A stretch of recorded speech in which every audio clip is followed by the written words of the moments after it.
vivido estos días de desalojo con muchísimo dolor y muchísima impotencia, porque estamos viendo que la presión de los ciudadanos no es escuchada por nadie. Estamos viviendo un momento muy duro.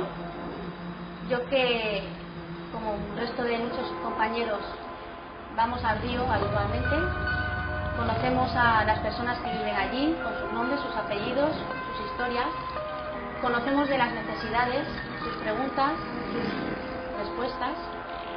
Les hemos visto totalmente desamparados. Han actuado de forma inhumana y de forma policial también, y de forma antidemocrática, porque el ayuntamiento, si tenía buenas intenciones, habrá coordinado el desalojo con los colectivos sociales. Estamos siempre ahí, de cerca o de lejos, pero estamos siempre ahí. Y se habría hecho el desalojo de forma más humana, con menos traumas. No estábamos informados de que iba a ocurrir, han venido a traición y de malas maneras. Puedo comentar que el miércoles a las 7:30 de la mañana, un compañero nuestro se quedó con ellos a dormir y les despertó ahí mismo la policía, los rodearon, eran como 50 personas, entre funcionarios de limpieza del ayuntamiento y policías. Funcionarios de la limpieza con 2 camiones de basura, quitando los enseres, quitando las maletas, tirándolo todo a la basura. Solo te dejan llevar una maleta con tu ropa. Y los que estaban trabajando, los que salieron temprano a trabajar, a la vuelta no han encontrado nada. Algunos han perdido sus papeles, sus pasaportes. Antes personas han llegado después de trabajar que no tenían ninguna información de lo que había ocurrido, se han encontrado sin nada, se han puesto a llorar. Después de todo lo que tienen, lo que han dejado atrás, lo que han vivido a sus espaldas, toda la travesía en la patera o el salto de la valla de Melilla, 2 años en el desierto, 2 años explotados, 2 años que les han robado todo su dinero.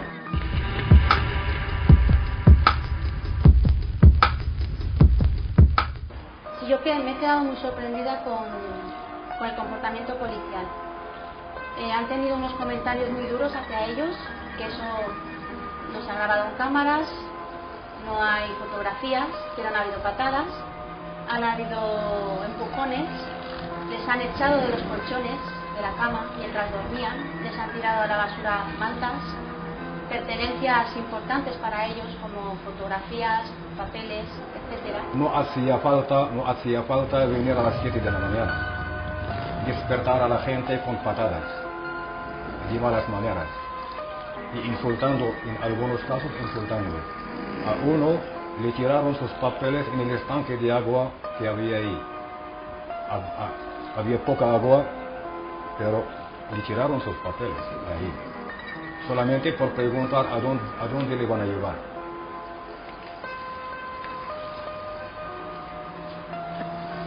Yo voy a contar, por ejemplo, un comentario del policía que tenía yo detrás, que de repente vio que en el suelo había un filo gastado de un cuchillo, y su comentario fue decir a los medios: mirad, grabad, ahí hay un cuchillo, mirad, grabad. Yo le pregunté qué problema tenía con el cuchillo, que utilizaban los cuchillos para pelar patatas.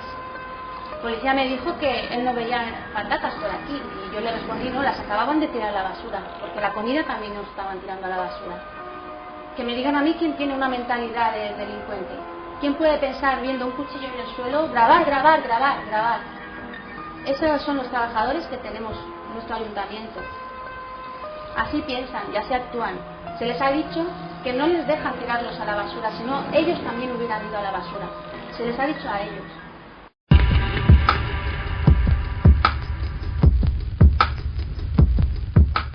Lo primero que nos dijeron desde el SPAI, servicios sociales que trabajan para el ayuntamiento, el SPAI es el lugar donde hay que pasar para ir a cualquier albergue de la ciudad. No puedes ir directamente a un albergue. Ellos controlan cada movimiento. Por lo tanto, el SPAI nos dijo: no hay albergues para todos. Las plazas están ocupadas. La señora Marta Torrado se olvida de decir al final de la coletilla de la frase: hay 100 plazas en albergues. Ya están ocupadas. Faltan 100 más. Y faltarán muchas más que van a venir van a venir muchísimas personas en septiembre y octubre en la campaña de la naranja. Si ya no hay plazas, ¿dónde van a dormir? Si no se les permite dormir ni en la calle. Además, algunos albergues, como el de Nazaret, llamado Mami, no hay condiciones de acogida en el albergue. Las mantas sucias, las sábanas sucias. El servicio sirve al mismo tiempo de ducha y no se cierra. Hay mucho calor. En cada habitación hay un mínimo de 6 camas, una sobre otra. Hay habitaciones que llegan hasta 12 camas. Y con el calor ahora del verano, muchos han preferido, por la falta de limpieza, por la falta de espacio, han preferido volver a la calle. Además dicen que la comida está en malas condiciones. No hay traductores.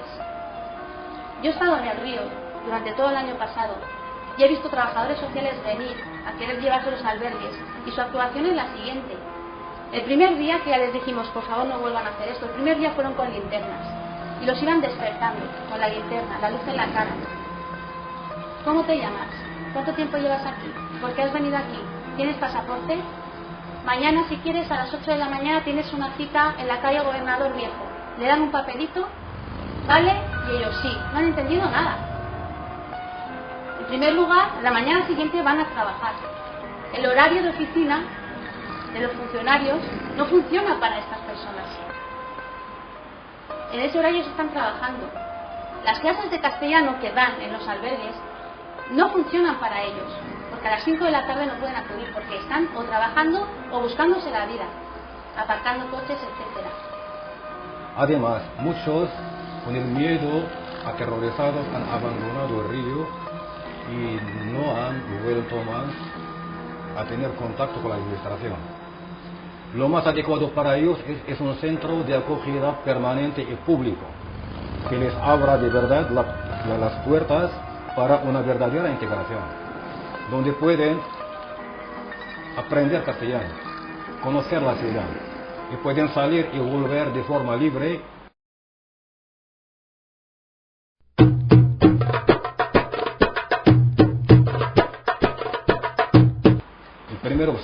El mayor obstáculo es la ley de extranjería, porque si tuvieran permiso de trabajo y residencia, pueden trabajar y vivir y alquilar una casa y llevar una vida más o menos normal. Ellos no han elegido vivir en la calle, no han elegido dormir debajo del puente. Si duermen debajo del puente es que no pueden pagar el alquiler. Si no pueden pagar el alquiler es que no tienen un trabajo estable. Muchos de ellos, cuando trabajaban en el campo durante la temporada de la naranja, han alquilado durante 3 meses, 4 meses. Cuando se acabó el trabajo, no podían seguir pagando el alquiler. ¿El obstáculo cuál es? El obstáculo está en Madrid. Es la ley de extranjería. Una ley votada en el Parlamento español por el PSOE y por el PP. La responsabilidad es de los dos. Es de los dos.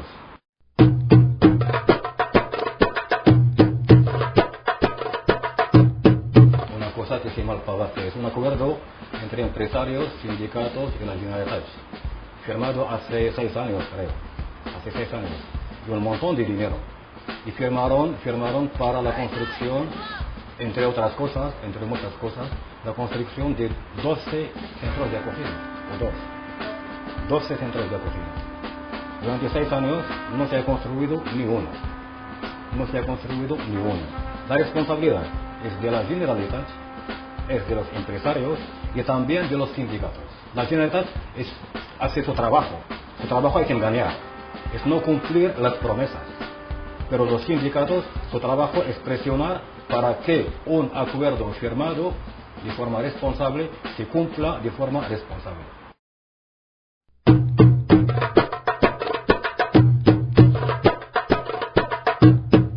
Pues han actuado como voceros, como propagandistas de la alcaldesa y de la consejera y de la concejala de bienestar social, entre comillas. Y hay otros medios más independientes que han dado una parte de la verdad, que han sido un poco más objetivos. Está también el papel de los fotógrafos y las cámaras.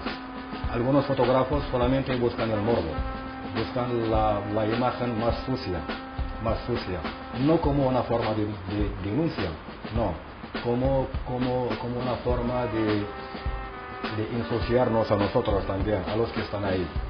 La mayoría de los que están ahí les dicen, por favor, antes de tomar fotografías, antes de filmarme a mí, tienes que pedirme permiso.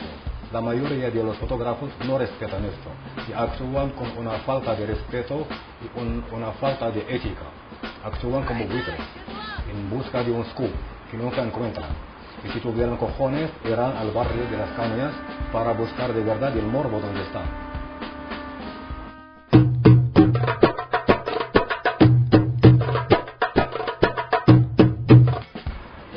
Yo quisiera verdaderamente que se involucraran más todavía. Lo que no es normal es que ciudadanos nos quedemos a dormir con ellos para prevenir o intentar prevenir un siguiente desalojo forzoso y que seamos nosotros los que tengamos primero que vivir en nuestras carnes ese desalojo, segundo avisar a la prensa para que se denuncie y la opinión pública pueda ver lo que sucede en la realidad. Nosotros tenemos que llamar a la prensa y nosotros somos los que llamamos a estas organizaciones grandes que sí que tienen un sueldo al final de mes, que sí que reciben ayudas y subvenciones. Nosotros les tenemos que avisar para que acudan porque está sucediendo algo terrible y cada uno vendrá si viene, si tiene tiempo, etcétera, etcétera, etcétera. Eso sí, para la foto siempre están los primeros y si hay que hablar en una concentración tienen que hablar ellos, no podemos hablar los demás libremente porque no somos nadie, solo somos ciudadanos. Si hablan, que trabajen.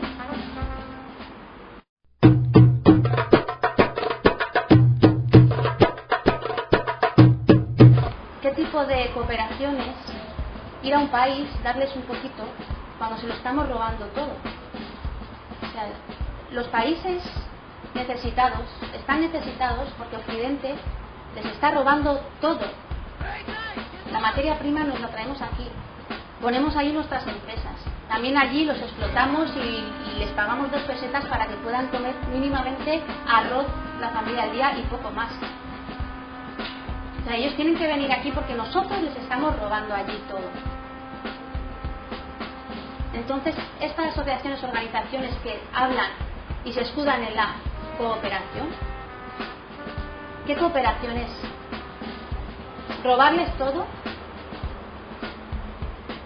Robarles todo y devolverles unas migajas. ¿Qué es la globalización? Más que lo mismo. Hasta ahora, globalización es yo puedo ir a tu casa, tú no puedes venir a la mía. Hay inmigración del norte al sur. La mayoría son ejecutivos de empresas y de grandes transnacionales que van a robar directamente. Nosotros vinimos aquí para crear riqueza, para desarrollar el país.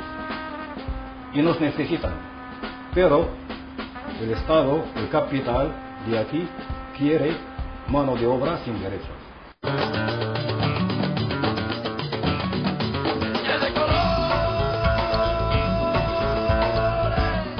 No solo les robamos, es que además pretendemos que tengan que ser iguales que nosotros.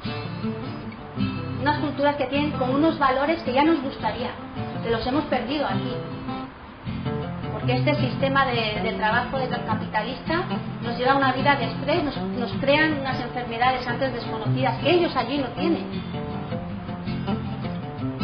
No critiques, no juzgues por miedo, por ignorancia. Conóceles y aprende de ellos. Yo he aprendido una barbaridad de ellos. Yo les admiro muchísimo. Ellos me han ayudado a mí una barbaridad. Ellos me están ayudando a mí muchísimo. Porque tienen unos valores de respeto, de tolerancia, de amistad, de unión, de comunicación, de compartir, que nosotros hemos perdido.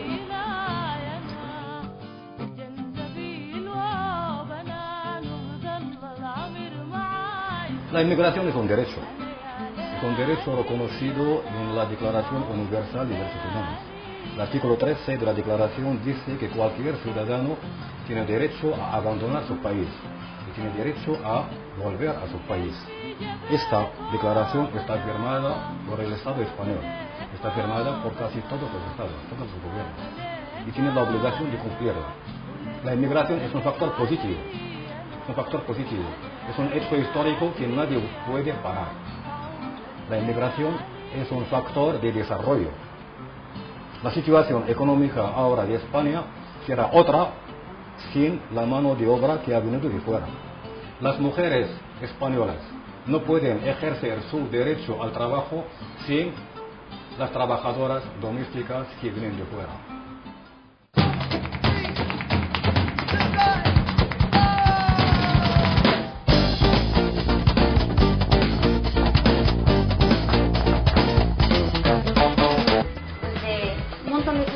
Que pagaron la entrada al concierto, se recaudaron 9.355 euros y con ese dinero 2 personas